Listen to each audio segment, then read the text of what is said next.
कोल्हापूर जिल्हा बार असोसिएशनची वार्षिक सर्वसाधारण सभा न्यायसंकुलातील शाहू सभागृहात आयोजित करण्यात आली होती.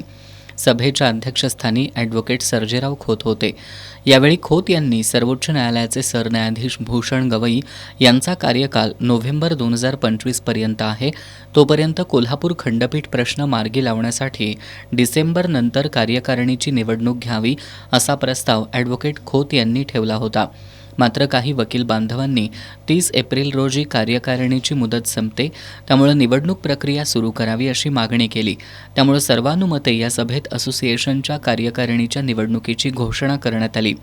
निवडणूक निर्णय अधिकारी म्हणून ॲडव्होकेट सुभाष पिसाळ यांची, तर सहाय्यक निवडणूक अधिकारी म्हणून ॲडव्होकेट PJ पोवार आणि ॲडव्होकेट MB शास्त्री यांची निवड करण्यात आली आहे. बार असोसिएशनचे सचिव निशिकांत पाटोळे यांनी अहवाल वाचन करून गेल्या वर्षभरात केलेल्या कामाचा आढावा घेतला. यावेळी ॲडव्होकेट शिवाजी राणे यांनी गेल्या वर्षभरात केलेल्या चांगल्या कामाबद्दल कार्यकारिणीच्या कौतुकाचा ठराव मांडला.